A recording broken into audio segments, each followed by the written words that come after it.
Isang mapagpalang araw ng Lunes, December 9, 2024 sa iyo kabayan. Narito po ang ating weather news ngayong araw na ito. Pero bago ang lahat, ako po ay makikisuyo ng like and subscribe at pahit na rin po ng notification bell para updated ka pa sa ating ulat panahon. Kabayan, narito pa rin po ang epekto ngayong araw ng Lunes. Dito po ang Intertropical Convergence Zone. Dito po sa may bahagi po ng Mindanao. At ito naman pong shoreline ay nakakaapekto po sa may eastern section ng Central and Southern Luzon.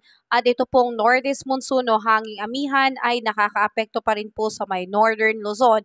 Umpisahan muna natin kabayan dito po sa may ITCZ o Intertropical Convergence Zone na nagdadala po ng maulap na kalangitan na may kalat-kalat na pag-ulan, kulog at kidlat dito po sa may area ng Visayas, Mindanao at Palawan.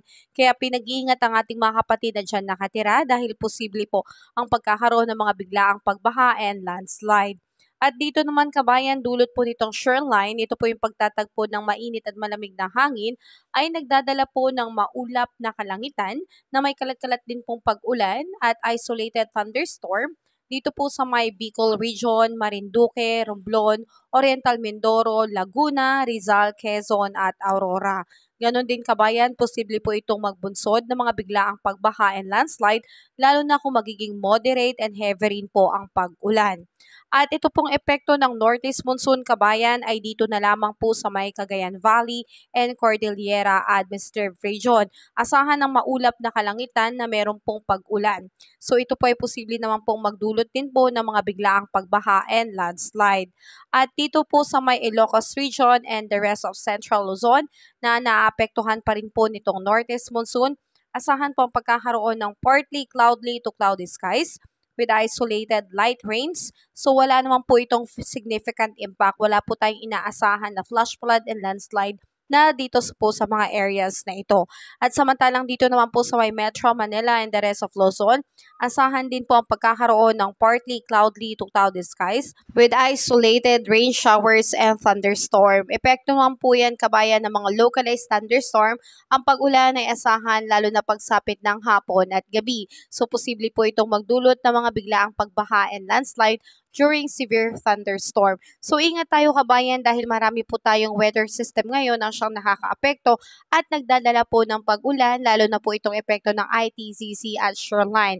And speaking of that kabayan, inaasahan din po natin na ngayong araw hanggang afternoon po ngayong December 9, magiging moderate to heavy rain po ang pag-ulan dito po sa mga areas na aking babanggitin. Kasama po dyan ang Quezon, Palawan, Northern Samar, Eastern Samar, Southern Leyte, Surigao del Norte, Surigao del Sur, Dinagat Island, Agusan del Norte, Camiguin, Misamis Oriental, Misamis Occidental, Lanao del Norte, Zamboanga del Norte, Davao Oriental at Davao Occidental. So magiging maulan sa area na yan simula umaga hanggang afternoon po. And inaasahan din natin ng hapon at bukas, ngayong hapon at bukas po, December 10, magiging moderate to heavy rain with 50 to 100 millimeters na buhos ng ulan dito po sa may Quezon, Camarines Norte.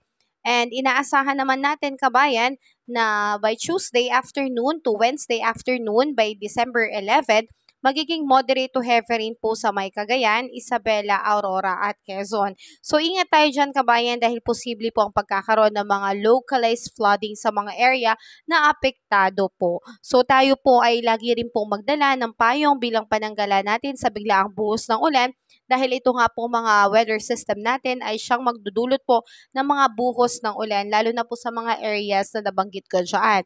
And speaking of that kabayan, inaasahan din natin ang ating air temperature dito sa Lawag ay aabot po ng 30 degrees Celsius, Baguio 23 degrees Celsius, Metro Manila 31 degrees Celsius, Tagaytay 29 degrees Celsius, Tuguegarao 27 degrees Celsius at sa Legazpi po ay 29 degrees Celsius na medyo uulanin po dyan dulot po ng shoreline. So ingat tayo kabayan. At dito naman po kabayan sa may Puerto Princesa 30 degrees Celsius, Iloilo 31 degrees Celsius, Tacloban, Cebu 30 degrees Celsius, Cagayan de Oro 31 degrees Celsius, Davao at Zamboanga 32 to 33 degrees Celsius. So makikita natin kabayan na ito po ay medyo magiging maulan dulot nga po ng ITCC kaya pinag-iingat at pinagmamonitor natin ang ating mga kababayan lalo na sa posibilidad ng pagkakaroon po ng mga biglaang pagbaha. At dahil nga dyan kabayan, may nakataas din pong gale warning signal sa ilang baybayin ng ating karagatan.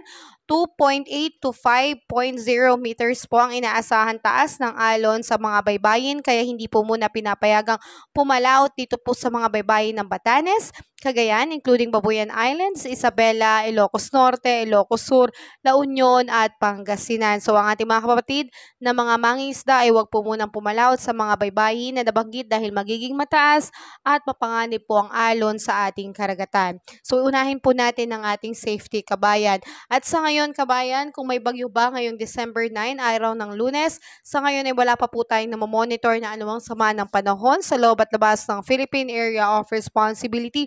Pero maging open-minded tayo kabayan na bago matapos ang buwan ng Desembre ay posible po tayo makaranas ng isa o dalawang bagyo. So ito po ay posibleng magkaroon ng local name na Bagyong Kerubin at Bagyong Rumina. Pero for today kabayan, wala po munang bagyo, wala po muna tayong inaasahan at wag po muna tayong kabahan kabayan. Tayo po ay maghanda.